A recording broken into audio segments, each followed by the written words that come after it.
Cincinnati Bengals linebacker Germaine Pratt has requested a trade. Should the Colts be interested? Let's get to it.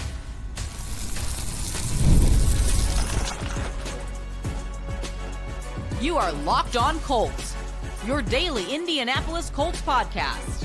Part of the Locked On Podcast Network, your team every day. Thank you for tuning in and making us your first listen of the day. This is your daily podcast covering your Indianapolis Colts, part of the Locked On Podcast Network, your team every day. And today's episode is brought to you by FanDuel. Right now, new FanDuel customers can get $150 in bonus bets if your first $5 bet wins. Hello, everyone. My name is Zach Hicks, your resident film nerd over at horseshoehuddle.com. And my partner, Jake Arthur, is not here today, but don't worry, we have a fun show planned. Today, we're going to be talking all about the need at linebacker this offseason. So we're going to talk about some cheaper options that could fit the Colts. We're going to talk about some big names on the open market that fit. But first, we have to start off with the big news. Not really big news, but just the big speculation news of the offseason. That is linebacker Germaine Pratt from the Cincinnati Bengals has requested a trade. Pratt, I don't think he's made a Pro Bowl in his career, but he was darn close in those 2021 and 2022 seasons. Very good player for the Bengals back then. He's had kind of a tough 2-year stint the last 2 years, but still very, very close with Lou Anarumo, the Bengals' former defensive coordinator and the now Colts defensive coordinator. So the speculation has been aplenty right now when it comes to Pratt to the Colts, mainly because, I mean, heck, Ian Rappaport in his tweet announcing the trade request even said in there that he has a lot of respect, that Germaine Pratt has a lot of respect for Lou Anarumo, and those two are very close. The Colts have a need at linebacker this offseason with EJ Speed likely leaving in free agency. So, yeah, there is some truth to the rumors and the speculation from Colts people that Germaine Pratt could be a guy in play for the Colts. So before we jump into Germaine Pratt, though, again, let's talk about this need at linebacker. Zaire Franklin is almost certainly still going to be here with the Colts next season. He's going to be their starting Mike linebacker. Say what you will about Zaire Franklin, but I do think he's one of those guys where the counting stats are probably a little bit overrated for him, but I think fans in general are a little bit underrated on him. I think he's a perfectly capable linebacker. Certainly not a second-team All-Pro like he was awarded this season, but I still think he's a perfectly capable linebacker that can be part of winning football on defense as long as he can get those missed tackles under control next season. So Zaire Franklin will be one of the starters. Jalen Carlisle is another guy who could factor in to get some snaps. But aside from that, if EJ Speed does walk this offseason, the Colts have that massive need at linebacker, and a player like Germaine Pratt could be a fit. You look at kind of the pros to this type of move here for the Colts, and it is, Pratt was a green dot player for Lou Anarumo the last 4 seasons. He wore that green dot. He was the guy who delivered the plays, team captain on defense for the Bengals, and the counting stats are very, very good for Germaine Pratt. 477 tackles in his career, 226 stops, 7 forced fumbles, and 8 interceptions. Even last year, in what was admittedly not a great season for him, he had 2 interceptions and 2 forced fumbles, and he was Pro Football Focus's 36th ranked linebacker in coverage out of 48 people, which is not great, but it is higher than what Franklin and EJ Speed graded out as when it comes to Pro Football Focus coverage grade. So technically it would be an upgrade in coverage linebacker if you look at it in that sense there. Also, again, with Anarumo's system coming in here to the Colts, it would be wise to bring in a couple of his players just to help smooth that transition. Obviously, you don't want to bring the whole Bengals defense because the Bengals defense wasn't great last year, but you do want to bring in a couple players just to help that transition a little bit. I mean, we've done that. The Colts have done that with Matt Eberflus when they brought Eberflus in. They did it with Gus Bradley when they brought in a guy like Brandon Faison. It does sometimes help just to bring in a familiar face that can help be an additional coach in that locker room. And Germaine Pratt's contract is really not too bad. I mean, I think I saw a tweet the other day that said that the acquiring team would only be responsible for 1 year, $5.6 million left on the deal. Obviously, he would hit free agency after this upcoming season, but with the way NFL trades work, this would probably be a late round pick swap to take Germaine Pratt to free up that contract from the Bengals, so the Bengals have even more money to throw at their big name receivers that they haven't paid yet for some reason. So very acquirable deal. I think on paper, this is a good player. And again, he played under the Colts' current defensive coordinator the last 6 years of his career. He's a guy who really fits in terms of what the Colts are trying to do going forward with their defense. So on paper, this feels like a great fit. Really, the cons, though, to this move is Germaine Pratt is kind of in that Zaire Franklin type of mold of player where the counting stats are really good, but they're probably a little bit overrating him. I don't think he's as good as what some of the counting stats say. I do think he makes some plays here and there, but very high missed tackle rate, just like Franklin in speed last year. A player who has consistently gotten worse over the last 3 years and probably hasn't been worth the contract that he's currently making. There is kind of that redundancy with Zaire Franklin, where they're both kind of better as will linebackers who can run and chase and, kind of play with the ball in front of them. They're not these super rangy, hyper aware linebackers in coverage who can properly ID routes behind them and make plays on the ball. They're more so those athletic run and chase type guys who you want attacking downhill, which is perfectly fine to have one of those guys, but to have two could be a bit redundant and could make your defense a bit worse. I mean, heck, we saw it last year with the Colts. They had two of those guys in EJ Speed and Zaire Franklin, and they had one of the worst coverage linebacker duos in football as a result. So while I think Pratt is an upgrade over an EJ Speed, is he that much of an upgrade, especially in the coverage aspect? Probably not. I don't know if he makes the Colts defense that much better. So there are pros and cons to this. Again, you're getting a veteran guy who would be like a coach on the field, be a former team captain, be a former green dot guy under Anarumo that can really help the transition of this defense. And he would be an upgrade over EJ Speed, but he wouldn't be much of an upgrade. And he's kind of redundant with Zaire Franklin, and he hasn't played great football the past couple of seasons. So I understand people being, some people being really for making this potential deal, some people being very against making this potential deal.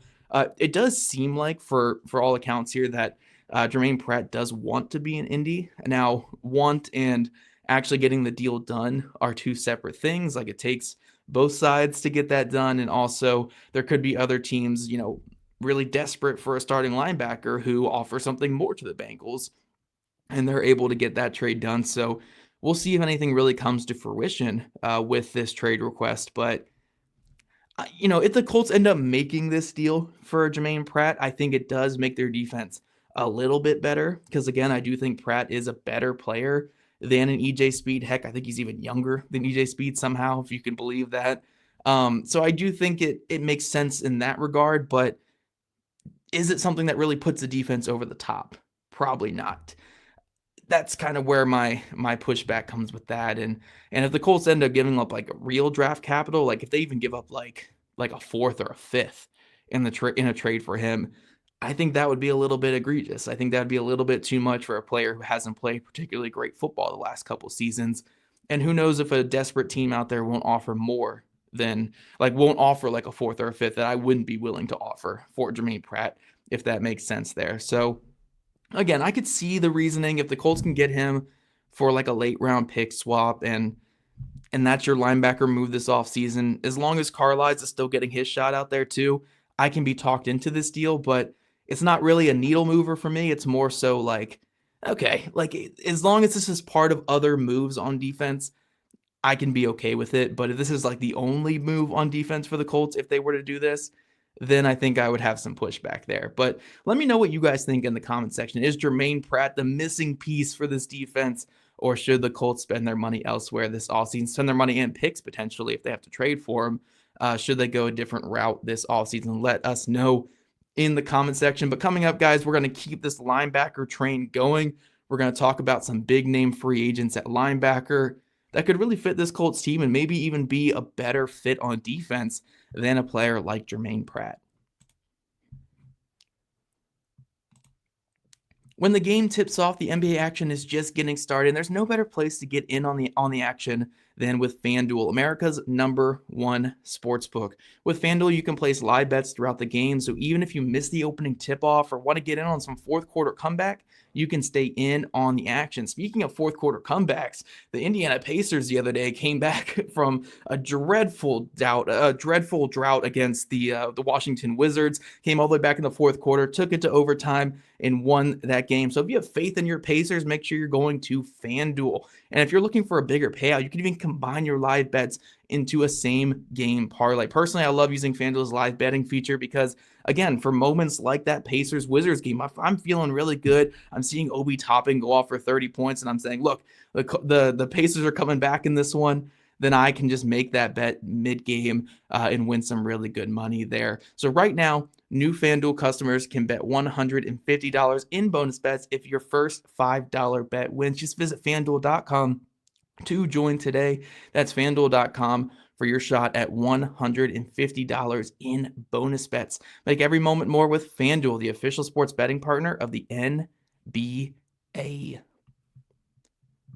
Alrighty, Locked On Colts everydayers, we are back talking about higher end free agent linebackers that fit the Colts this offseason. And I got to be honest with you guys, there's not many that are hitting the market this offseason. And I think a big part of that is there's not that many good linebackers to go around. You know, it's not really a star-studded linebacker league like it used to maybe when, you know, the early 2000s when I was growing up, when you had guys like, you know, that's in early 2000s, but like your Kuechly's and I mean, earlier than that, like your Brian Urlachers and stuff like that. Like it's a very different league than what it was back in the day. And linebacker play has really suffered. I mean, I think the two guys who are going to get paid the biggest that are hitting free agency or potentially hitting free agency this offseason are Zach Bond and Nick Bolton, both that were playing in the Super Bowl just last week. And I didn't put them on this list because I don't think there's any chance whatsoever either guy even comes close to the market.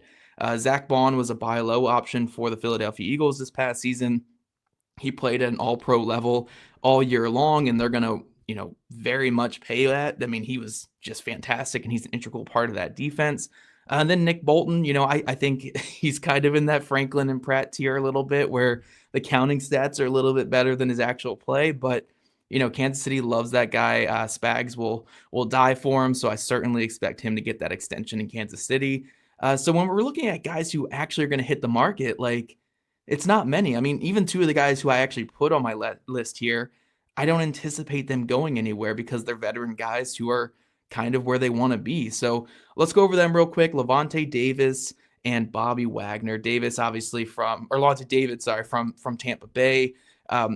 Future Hall of Famer, fantastic player, super underrated linebacker throughout his career. Kind of never really gets the credit that he deserves. Just a fantastic football player. Towards the end of his career right now, and he's hit free agency, I think the last like 2 cycles, and he's always re-signed with Tampa Bay. I don't expect him to actually hit the market, but if he did, make the move, like do whatever to go get Lavonte David. He's just that good of a player. But again, I very, very much don't expect him to touch the market. And then Bobby Wagner with Washington, he seemed like the perfect fit for that team that was ascending throughout the season. He's certainly not the Bobby Wagner of old, but again, like David, I mean, this is a guy who's going to be a Hall of Famer one day. Even if he can't move the way that he used to, he is such a cerebral player, such a good player that you just kind of pay for that locker room experience and that guy that you're getting. But again, Washington would be unwise to let that guy walk, and they have like $200 million in cap space. Why would they let him walk in free agency? So after we get past those 4 guys who are likely not even going to touch the market, it kind of becomes slim pickings from there. And I think the one guy that every Colts fan is trying to circle and trying to get excited about is Dre Greenlaw from San Francisco. And yeah, the last time we saw this guy healthy, which was well over a year ago, he was a fantastic player playing at like an all-pro, like Pro Bowl type level. But we just haven't seen that in a while. You know, he got hurt. I believe it was in that Super Bowl game, like running on the field. It was a crazy freak injury. And we really haven't seen him since then. I think he got a couple snaps in late this past season, but it was kind of a wash of a season for him. So now you have this older player who's just coming off of, I don't want to say older player, but like not like super young player, but coming off of a major injury that didn't really play much this past season. But when you did see him play last, he was playing at a pretty good level. He was helping that team get to the Super Bowl back in 2023. So Where he is valued on the open market will be interesting because he will be the biggest name that hits the market, but also you have to be wary of the injury costs and the injury concerns with him, especially because he didn't really play much this past season. So he's kind of one of those guys where free agency is kind of terrifying. You don't know what you're getting there. Like if you can get him on a 1-year contract, there's really no risk because if it doesn't work out, it doesn't work out. But because he's going to be that top guy on the market, you might have to give him like a 3, 4, 5-year contract to really get him to be interested in your team. And that's really where it could really blow up in your face because, again, there are the risks with that. I mean, there's risks with every free agent, but there's really risk with him. But Dre Greenlaw, again, very, very good player. Part of one of the best 1-2 punches at linebacker in football the last couple of years with Fred Warner there in San Fran. And as long as he can get back to being what he was back in 2023, 2022, I mean, you would be getting a top 10 linebacker in football, a top 15 linebacker in football. So, if you want to be big game hunting, that's your guy that you go after, but it's a very, very risky guy to go after because of that injury. But again, if you don't risk it, no biscuit, right? That's the saying there. So sometimes you got to risk it to get one of those impact type players on your defense. And he could be someone who could really change the course of this Colts defense going forward. Could be a really good 1-2 punch with Zaire Franklin. Not as good a 1-2 punch as he had in San Fran, but certainly would be an upgrade for this Colts defense. And the other guy I have added on here is Ernest Jones from Seattle, who had one of the weirdest seasons ever this past year.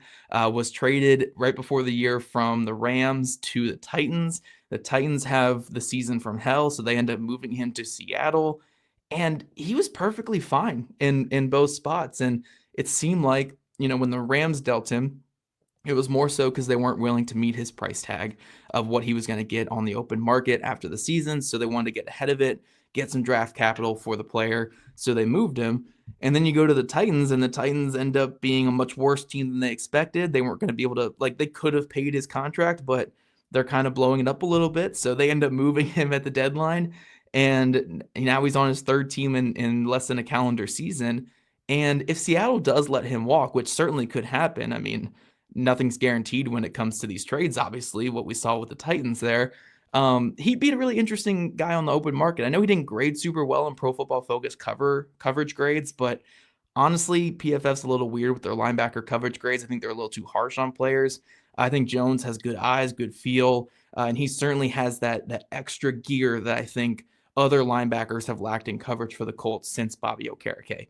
Bobby Okereke had that great feel, great eyes, great man-to-man ability even, and the Colts have felt that void in coverage from linebacker ever since he left to go to the New York Giants. So I think Jones, in a way, can kind of bring back that coverage linebacker aspect that the Colts haven't had in a long time. So again, in a kind of weak linebacker market, Ernest Jones might be the best, the bigger name free agent that the Colts go after, because this is a guy who I believe he was part of their Super Bowl run a couple years ago. I think he was a rookie on that Super Bowl run, or it might have been the year after. I'm not too sure there, but a good player who's been a part of playoff teams he's bounced around the different defensive systems and still been an effective player.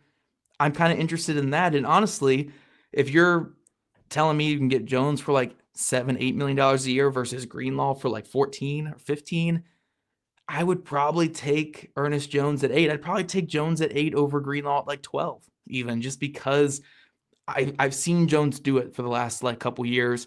Or Greenlaw, yes, it was good before the injury, but the injury is there, and gosh, I don't want to bring in a guy with a big injury to the Colts because the Colts cannot stay healthy regardless. So Ernest Jones, I think, would be a good big game hunting free agent for the Colts this offseason. I think he would be a good fit next to Zaire Franklin. Maybe you can move Franklin back to the will in this too and have Franklin be more of that attacking linebacker, where he's at his best. And I think you could have some good things on your defense there. But again, we'll see if any of these big name linebackers make sense for the Colts come actual free agency. But, if we go by my logic of those top 4 guys all going back to their teams, it's kind of slim picking for big names. So maybe the best option for the Colts is go out there, get a cheaper name, bring in a cheaper buy low type guy, and have them compete with Jalen Carlisle for the starting spot. I think that might make a little bit more sense. So coming up, we're going to talk about some of those cheaper buy low options for the Colts in free agency at linebacker this offseason. Football season may be over, but basketball is in full swing. There's no better way to stay in the game than with PrizePicks, the best place for daily fantasy sports. With PrizePicks, you can pick more or less on at least 2 player projections, and if you're right, you can win up to 1,000 times your cash. PrizePicks is quick and easy. You can set your lineup in less than 60 seconds, and their fast and secure withdrawals mean I can get my winnings in as little as 15 minutes. Plus, I love their weekly promos like Taco Tuesday, where you can get discounted player projections for even better value. So download the app today and use code LOCKEDONNFL to get $50 instantly after you play your first $5 lineup. That's code LOCKEDONNFL for $50 instantly after you play your first $5 lineup. PrizePicks. Run your game. All right, Locked On Colts every day as we're back talking linebackers in free agency. And again, we talked about Germaine Pratt at the top of the show, how trading for him would be an upgrade for the Colts, but how much of an upgrade? Probably not a ton. We talked about some of the big name guys out there and how a lot of them are likely to go back to their teams, but there are a couple guys who I'm kind of interested in. But now let's talk about the option that makes the most sense in my head, which is go for like 1 or 2 of these like buy low free agent linebackers, get them in here to compete, and may the best guy win in camp. Like, even if Zaire Franklin lost out in camp, fine. Get the best guy on the field, because I'm tired of it being 1 to 2 guys versus a bunch of undrafted guys and then just going from there, because then you're 1 injury away from one of those undrafted guys being on the field. And that's not to say too much about, your Saguna Lubies and stuff. I think they've been very fun players, but I think it's time for the Colts to really address the depth at several points on this defense, but in particular at linebacker, and just get in some guys who know what they're doing and who have been around and have been successful in this league. So the first guy I have here on the buy low options, or on the cheaper free agent options, is Akeem Davis-Gaither from Cincinnati Bengals. This one just makes a lot of sense. Obviously, we talked about at the top of the show with Germaine Pratt having that Bengals connection. Well, Akeem Davis-Gaither has the Bengals connection, obviously, with Lou Anarumo. He was also a captain on that Bengals defense. Now, more of a special teams captain, but he played a healthy amount on that Bengals defense the last couple years as well. A guy who, again, just knows the system, knows what he's doing, and would be a lot cheaper than most linebackers on the open market. I think that's a slam dunk. Just get him in here because he knows what he's doing, and you get a guy who can be like a coach on the field as well at a much cheaper price. You don't have to give up a pick for him either. I think getting Davis-Gaither in here is like the slam dunk of the offseason, in my opinion. Like, if I were controlling the Colts, like, that's the first move I'd make this offseason, is like, hey, Akeem, what do you want? All right, cool. Come here for a 1 or 2 year deal. I just think that makes too much sense for the Colts. So, Davis-Gaither, a guy who I've been a big fan of for years, Appalachian State boy, and I love me some App State. So, Akeem Davis-Gaither, I think, should be an easy signing for the Colts this offseason. Another guy that I've been a big fan of for years, I think I've talked about him a lot on this show as well for some reason, but Divine Diablo from Las Vegas. Now, he had a really good season a couple years ago, like his rookie season and the year after his rookie season were really strong. Dealt with some injuries, dealt with some inconsistencies the last 2 years. So he's not really finishing off his rookie contract super, super strong, but still a guy that I really like, a former safety at Virginia Tech, moved to linebacker under Gus Bradley with Vegas. They obviously changed defensive coordinators after his first year. It became Patrick Graham's defense. And I think he's been pretty solid for the most part. I mean, again, the play has kind of been up and down over the course of his rookie contract, but overall, I would call him a really solid linebacker. And I think he's a guy where, he's still like 25, 26. You can get him in here, have him compete with Jalen Carlisle, and have those 2 former safeties just bring that coverage aspect to your linebacker core. I think Divine Diablo would be a really good fit for the Colts. Troy Dye from the Los Angeles Chargers is kind of in a similar vein. Now, he's always been a linebacker. I think he was at Oregon in college. And he's just a guy where, again, like, athletic, long arms, has had some spot starts in the NFL, but hasn't really gotten his chance. You can really pitch to him saying, like, look, you can come in here and Jalen Carlisle is your competition. You have a chance to start for us maybe. And I think you can really sell him on that opportunity.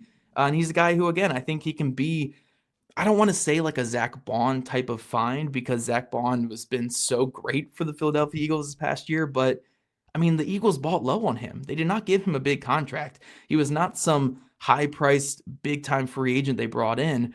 He was the guy they bought low on, and he came in and exceeded expectations and became an all-pro for him. Now, I'm not saying that's what Troy Dye is going to be by any means, but they are guys where you can get like a big-time impact player by just bringing in someone else who needs that opportunity. And Troy Dye could be a guy who just needs an opportunity to really excel in this league, and I think he can be a plus starter in the right situation. So Troy Dye is another guy who I've had my eye on for a couple years now, and I think he'd be a good fit on this Colts defense. Going to more like veteran options here, we have Cody Barton from the Denver Broncos, another name that I've been just pounding the table for the last couple seasons. And Barton's a guy who he's not very athletic. Like he's not the super athlete like that Chris Ballard typically goes for at linebacker, but he's just such a smart, cerebral player who knows how to get to his landmarks, get his eyes back to the quarterback and make some plays. And again, I've watched Franklin and EJ Speed these last couple seasons in coverage. And while I think Franklin's a bit underrated in coverage, I don't think either of them are really plus cover players where I see a guy like Cody Barton. I know that he knows how to get to those landmarks that Franklin and Speed has struggled to get to over the past couple seasons. I know that he knows how to make plays on the ball that maybe other linebackers in Indy haven't been able to make. So I really just want that type of linebacker on this team. Like, I'm not saying that Cody Barton's some superstar guy in coverage, but he's just a guy who plays good team coverage defense. And again, the Colts haven't really had that at linebacker those couple years. The middle of the defense has been just exploited constantly in the passing game. So I think a guy like Cody Barton could really help the Colts overcome some of those deficiencies. Another veteran linebacker here, Robert Spillane from the Las Vegas Raiders, another Raiders defender. I'm just going crazy with Raiders defenders this offseason, but Spillane, he's not the best cover guy. He's not the most athletic, but the one thing that he does do really well, great tackler, fantastic tackler. And the Colts couldn't tackle anybody last year. I don't know. I don't want to go too far. I almost said that I don't know if they could have tackled me last year, but with my legs, I probably would have tackled myself trying to run out there against this defense last year. But regardless, Spillane, a really good tackler, really consistent tackler, has been doing it for a long time. You kind of know what you're getting with him, which is, again, a limited player who's not that great in coverage, but you get a team captain type guy who is a fantastic tackler and an asset in the run game. I think that could really help this Colts defense. Another buy low veteran as well, Kaiser White from Arizona. Obviously, Shane Steichen and Jonathan Gannon are very close. They coached together in Philadelphia. And I think Steichen got to see Kaiser White up close in Philadelphia for a couple years there, because I think he was in Philadelphia there before going to Arizona. And that's just a guy where, again, like, he hasn't been great the last couple seasons, but he's been there, done that. He was a linebacker convert and with the Chargers, which I think Steichen was there with him there too. So Steichen's been with him in two different destinations, I believe, with the Chargers and the Eagles. So, you know, there's a little bit of that Steichen connection. I think he's a guy who's been a pretty good player for the most part in his career. Not a high-end linebacker, but can certainly come in and fill a role for your defense. And I've always been a fan since his West Virginia days as well. So Kaiser White, another just buy low veteran who I think upgrades your room. You don't even have to start him next season. Like, if Jalen Carlisle beats him out in camp, cool. Like, cool. He can be your third linebacker and get a couple snaps here and there, and we can call it a season there. But I just think the Colts need to upgrade pretty much every spot on defense at the back end of the roster. Like, they just need more veterans who know what they're doing and have played in this league. And I think that there's plenty of opportunity to do that. Like, there may not be the big splash move at linebacker this offseason, but if you can get me like Akeem Davis-Gaither and Troy Dye or Divine Diablo this offseason, like, give me both of those guys and say, hey, you four guys, counting in Franklin and Carlisle, are competing for the two to 2.5 linebacker spots that we have. I think you can have a really good linebacker group by the end of the season compared to what we've had the last couple of years where it's like, oh, the same two guys will always get the snaps. Like, you do need to add competition.